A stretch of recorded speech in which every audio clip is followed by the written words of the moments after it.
Amazon rain forest या Amazon के वर्षा one, ये एक घने जंगलों का ये एक क्षेत्र है जो कि साउथ अमेरिका यानी दक्षिण अमेरिका द्वीप में फैला हुआ है। और अगर हम देशों की बात करें तो ये लगभग 9 देशों में फैला हुआ है, जिसमें कि इसका लगभग 60 या 65% भाग जो है वो सबसे अधिक ब्राज़ील में है। ब्राज़ील के बाद इसका 12 या 13% भाग पेरू, उसके बाद साउथ अमेरिका की अलग अलग कंट्री जैसे कि बोलिविया, कोलंबिया, वेनेजुएला वगैरह में भी ये जंगल फैले हुए हैं, यानी कुल 9 देशों में। और अगर इनका आप क्षेत्रफल सुनेंगे तो सुन के हैरानी होगी कि कितने बड़े क्षेत्र में है ये। जी हाँ, ये कहते हैं कि लगभग 6.2 मिलियन यानी कि 62 लाख स्क्वायर किलोमीटर में जो है ये जंगल फैला हुआ है। यानी कि अगर किलोमीटर में आप देखें 62 लाख स्क्वायर किलोमीटर, तो ये 2500 kilometre by 2500 kilometre by 2500 kilometre के बाई 2500 किलोमीटर, यानी स्क्वायर में अगर आप देखेंगे तब ये एरिया बनता है लगभग 6,25,000 स्क्वायर किलोमीटर का, यानी 62 लाख स्क्वायर किलोमीटर का। तो इतने बड़ा ये दुनिया का सबसे बड़े वर्षा वन है, यानी कि जो एक ट्रॉपिकल रेन फॉरेस्ट जिसे कहते हैं वो है। और माना जाता है कि अभी दुनिया में जो जितने भी रेन फॉरेस्ट यानी वर्षा वन बचे हुए हैं उनमें 50% वर्षा वन यहीं पे है।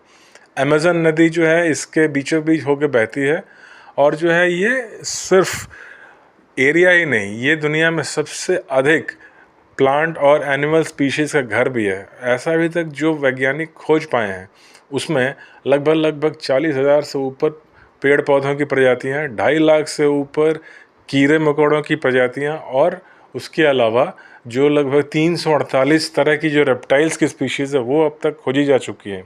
जबकि साइंटिस्ट मानते हैं कि ये मुश्किल से 15-20% अभी तक खोज हो सकी है। ये एरिया इतना बड़ा है और इतना घना है।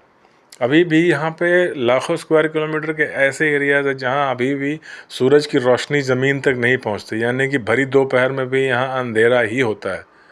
और इसमें एक से एक जो है पेड़ पौधे और कीड़े मकोड़ों की आश्चर्यजनक प्रजातियां हैं। जैसे कि एक फॉर एग्जांपल चलने वाला पेड़, यानी जो आप स्क्रीन पे इमेज देख रहे हैं, कहते हैं कि ये पेड़ चलते हैं। जी हाँ, चलने का मतलब वो नहीं कि जैसे कि हम फिक्शन फिल्मों में या कार्टून फिल्मों में देखते हैं कि ऐसा कुछ हो जाए, नहीं।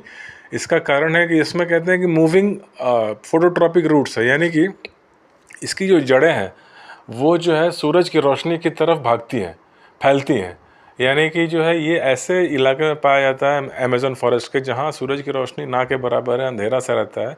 तो जो इसकी जड़ें हैं वो ज़मीन के ऊपर सतही होती हैं, सतह पे, और जिधर भी थोड़ी बहुत लाइट आ रही हो उस तरफ ये जड़ें बढ़नी शुरू हो जाती हैं, और पीछे की तरफ जो अंधेरे में जो जड़ें छूट गई वो जड़ें सूखने लग जाती हैं। और धीरे धीरे बढ़ते बढ़ते कुछ महीनों बाद जो है ये अपनी जगह से कुछ मीटर दूर या थोड़ी दूर आगे जा, जहाँ भी इन्हें लाइट मिले वहीं से फिर बढ़ने लगती हैं और ये एक पेड़ का रूप ले लेती है। तो ऐसा लगता है कि ये पेड़ अभी यहाँ था कुछ महीनों पहले, अभी 100 मीटर आगे चला गया। तो इसीलिए इसका नाम वॉकिंग ट्री भी कहते हैं। इसके अलावा वहाँ कम से कम, जैसे मैंने शुरू में बताया, लगभग 2.5 लाख से ऊपर मतलब कीड़े मकोड़ों की प्रजातियाँ हैं। उसमें एक सबसे इंटरेस्टिंग बात है चींटियों की, जिसे कहते हैं बुलेट एंट। अब बुलेट एंट यानी कि ये जो चींटी होती हैं ये इतनी ख़तरनाक हैं कि अगर ये काट ले किसी को तो कहते हैं कि ऐसा महसूस होता है कि वहाँ गोली लगी है, और जो है काफ़ी जो है सूजन हो जाता है। और अगर पैरों में काट लें तो इंसान सूजन के मारे जो है, दर्द के मारे कुछ देर तक चल फिर नहीं पाता। और अगर इन चींटियों के झुंड ने जो है एक साथ कई चींटियों ने अगर काट लिया पैरों में कई जगह, तो कभी कभार जो है ब्लड क्लॉटिंग या ब्लड थिकनेस के कारण जो है आदमी की डेथ भी हो जाती है। तो इस ढंग से जो है इसलिए इसका नाम बुलेट एंट पड़ा है। और ये जो है एक जानलेवा, ये एक तरह से प्रजातियां हैं जो कि अमेज़न जंगल में ही पाई जाती हैं। इसके अलावा कई सारे पेड़ पौधे भी हैं जिन्हें लोग कहते हैं कि वो जो मतलब इंसानों को या कीड़े मकोड़ों को या जो भी उसके चपेट में आ जाए उसे निगल जाती है, यानी कि पास जाते ही उनकी डाली और पत्तियां बंद हो जाती हैं और अंदर घुट के जो है उस जीव जंतु के प्राण पखेरु उड़ जाते हैं। फिर धीरे धीरे कुछ ऐसे रसायन निकलते हैं उन पत्तियों से जिससे कि उसकी बॉडी टिश्यूज डिसॉल्व हो जाती है। तो उन पेड़ों के अलावा यहाँ पे एक और जो है जायंट स्पाइडर, कहते हैं कि भाई इंसान 6 फुट का होता है, पर क्या कोई स्पाइडर या मकड़ी भी 6 फुट की हो सकती है? जी हाँ, अमेज़न जंगल में एक स्पाइडर की प्रजाति पाई गई है जिसकी की लंबाई यानी कि अगर नीचे से पैरों से लेकर ऊपर की तरफ नापा जाए तो लगभग 6 फीट तक होती है और आगे से पीछे तक भी लगभग 6 फीट की होती है, यानी 6 फीट स्क्वायर। और ये इतनी जहरीली है कि अगर ये काट दे तो बहुत ही मतलब एक फैलने वाला कभी कभी घाव हो जाता है। हालांकि वो किसी भी मकड़ी के काटने से होता है, लेकिन ये जो जायंट स्पाइडर है इसके कारण जो है स्किन इन्फेक्शन कहते हैं इतना बढ़ सकता है कि इंसान की मृत्यु भी हो जाती है।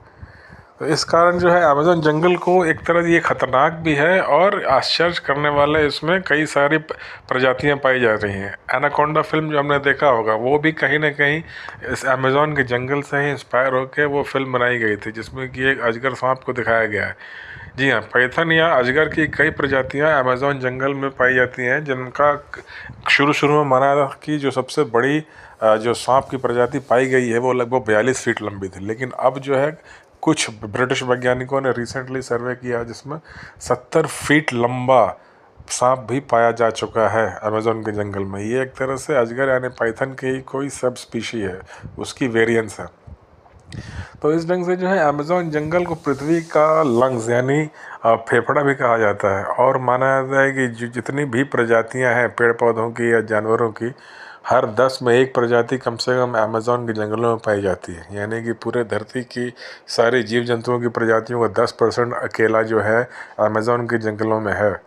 इसके अलावा इससे पृथ्वी का फेफड़ा यानी लंग्स का, क्योंकि माना जाता है कि 20% पूरे दुनिया भर का ऑक्सीजन अकेले अमेज़न के जंगलों से ही निकलता है, वहाँ के पेड़ पौधों से। 20% ऑफ वर्ल्ड ऑक्सीजन। इसीलिए कहते हैं कि अगर अमेज़न जंगल ना हो तो सांस लेना भी मुश्किल हो जाए। लेकिन जैसे कि अभी वहाँ एक्टिविटी जो है जंगलों की कटाई का जो अंधाधुंध एक तरह से जंगलों की कटाई चल रही है हर जगह, शहर फैल रहे हैं, जनसंख्या फैल रही है, मिनरल निकालने के लिए जो है जगह जगह खुदाई हो रही है। तो इस कारण अमेज़न के जंगलों को भी प्रभाव पड़ा है। बढ़ती जनसंख्या के कारण जो ट्राइबल पॉपुलेशन है यानी कि इंसान की बसावट भी है इन जंगलों में। लगभग इन 9 देशों के मिला जुला के लगभग 3 करोड़ से ऊपर लोग अमेज़न के जंगलों में अलग अलग जगहों पर रहते हैं। कुछ कहानियाँ ऐसी भी हैं जो कि वहाँ के ट्राइबल लोगों के मुंह से सुनी जाती हैं कि यहाँ एलियंस का भी निवास है, एलियंस देखे गए हैं। हालांकि एलियंस को देखे जाने की बात की कोई साइंटिफिक पुष्टि अभी तक नहीं हुई है। तो हालांकि ये जो अमेज़न के जंगल की जो वर्षा वनों की कटाई है, इस कारण कई जगह जो है ब्राज़ील और बोलिविया पेरू में बाढ़ का खतरा और जो है वहाँ प्रकृति का संतुलन भी अब बिगड़ता हुआ नज़र आ रहा है और सरकारें वहाँ की चिंतित हैं। सरकारों के प्रयास से इसका संरक्षण भी जारी है। जैसे कि दुनिया में हर जगह अब लोग जागरूक हो रहे हैं कि अगर ये वर्षा वन यानी रेन फॉरेस्ट नहीं रहेंगे तो पूरी की पूरी इकोलॉजिकल बैलेंस बिगड़ जाएगी और इस बढ़ती आबादी को संभालने के लिए जो है फिर संसाधन कम पड़ जाएंगे, क्योंकि सारे प्राकृतिक संसाधन एक दूसरे से जुड़े होते हैं। अगर बाढ़ शुरू होगा तो उसी हिसाब से जो है फिर एक बार बाढ़ आ गई तो फसलों का नुकसान होगा, फिर जो है जो बरसात एक सीज़न हद से ज़्यादा हो जाएगी तो अगले 1-2 साल सूखा पड़ने की संभावना रहती है। इस तरह कई सारी बातें आ सकती हैं, जिस कारण अब इन वर्षा वनों का अमेज़न ट्रॉपिकल रेन फॉरेस्ट का संरक्षण भी शुरू हो गया। यूनाइटेड नेशन ने भी इस बारे में संज्ञान लिया है और उस यूनाइटेड नेशंस की भी कई सारी बॉडी इसकी कंजर्वेशन यानी इसके बचाव, देख रेख और इसके रिसर्च और इसको बढ़ावा देने के काम में लगी हुई हैं। वर्ल्ड वाइल्ड लाइफ फेडरेशन भी इसमें लगी हुई है। तो फ़िलहाल के लिए अमेज़न जंगलों के बारे में इतना ही। और भी अगर हम पूरी तरह से बात करें तो वीडियो बहुत लंबा हो जाएगा, लेकिन अगर आपको मेरा वीडियो अच्छा लगा तो अभी इतनी बात करेंगे। और प्लीज़ मेरे चैनल को लाइक कीजिए और सब्सक्राइब कीजिए और शेयर भी कीजिए, ताकि मुझे इसी तरह की नॉलेज और इन्फॉर्मेशन वाली वीडियोज़ बनाने की मोटिवेशन मिलती रहे। तो मिलते हैं फिर बहुत जल्दी किसी और वीडियो में किसी अन्य टॉपिक पर बात करें।